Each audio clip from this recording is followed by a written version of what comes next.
আসসালামু আলাইকুম এভরিওয়ান, সবাই কেমন আছেন? আশা করি আল্লাহর রহমতে সবাই ভালো আছেন। সবাইকে মাহে রমজানের শুভেচ্ছা জানাচ্ছি। তো আমি আজকে নতুন একটা ভিডিও নিয়ে চলে আসলাম। তো আমি পারফেক্টভাবে ছোলা ভাজি করব, তো সেটা আপনাদের সাথে শেয়ার করব। আশা করি ভিডিওটা দেখবেন। আর আজকে ইফতারের জন্য কি কি আয়োজন করলাম সেটা আপনাদের সাথে শেয়ার করব। আশা করি ভিডিওটা ভালো লাগবে। যদি ভালো লাগে আমার চ্যানেলটি সাবস্ক্রাইব করবেন আর ফেসবুক পেজটি ফলো করে সাথে থাকবেন। তা আমি একেবারে সেহরির সময় আমি ছোলার ডাল এখানে প্রায় 1.5 কাপ ছোলা ভিজিয়ে রেখেছি। তো এখন সিদ্ধ দিয়েছি, সামান্য কিছু লবণ দিয়েছি সাথে, আর 2টা আলু দিয়েছি। চুলার আঁচটা আমি কমিয়ে দেব, প্রায় 30 মিনিটের জন্য সিদ্ধ করব আমি। তো 30 মিনিট পর দেখলাম ছোলাটা প্রায় সিদ্ধ হয়ে গেছে, পারফেক্টভাবে একেবারে সিদ্ধ হয়ে গেছে। তো এখন আমি ঠান্ডা পানি দিয়ে ছোলাটা ভালো করে ধুয়ে পরিষ্কার করে নেব। এরপরে আমি প্যানে পরিমাণ মতো তেল দিয়েছি, একটা তেজপাতা দিয়েছি আর একটা শুকনো মরিচ দিয়েছি, আর পরিমাণ মতো আধা কাপ আমি পেঁয়াজ দেবো এখন। তো পেঁয়াজটাকে হালকা ব্রাউন কালার করে ভেজে নেব। তো এখন 1 চামচ জিরা বাটা, 1/2 চা চামচ আদা বাটা, 1/2 চা চামচ রসুন বাটা দিয়ে দিলাম।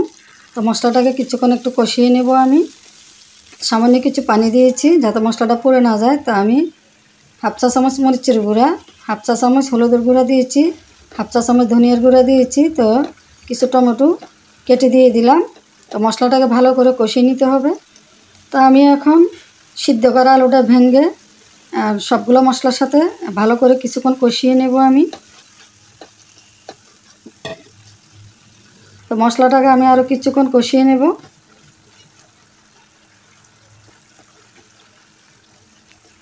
তো কষানো হয়ে গেছে, এখন সিদ্ধ করা ছোলাটা আমি দিয়ে দিলাম। তো ছোলাটা নেড়ে চেড়ে সব মশলার সাথে ভালো করে মিশিয়ে নেব এখন।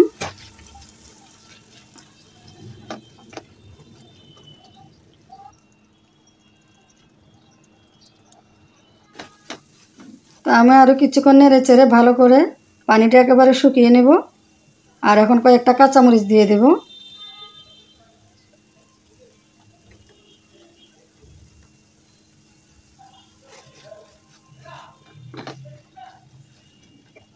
তো এখন ধনিয়া পাতা কুচি দিয়ে দিলাম ফ্লেভারের জন্য।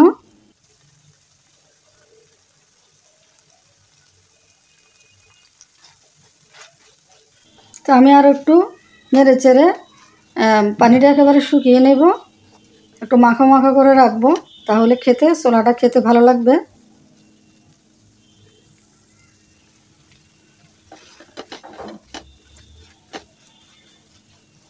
এভাবে আপনারাও ছোলাটা ভাজি করে খেয়ে দেখবেন, অসাধারণ মজা হয় খেতে।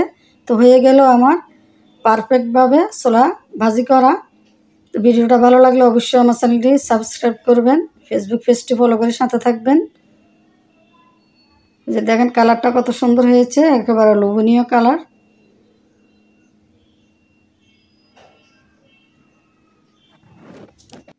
তো সব কিছু ইফতারের জন্য রেডি করে নিলাম। পেঁয়াজু ভাজা, আলু বেগুনি ভাজা, জিলাপি, আলুর চপ, সবাই একসাথে এখন ইফতার করব। তো সবাই আমার জন্য বেশি বেশি দোয়া করবেন। এরপরে সালাতের জন্য শসা নিলাম, গাজর, পেঁয়াজ সবগুলো কুচি করে এখন নেব। তো সবাই ভালো থাকবেন।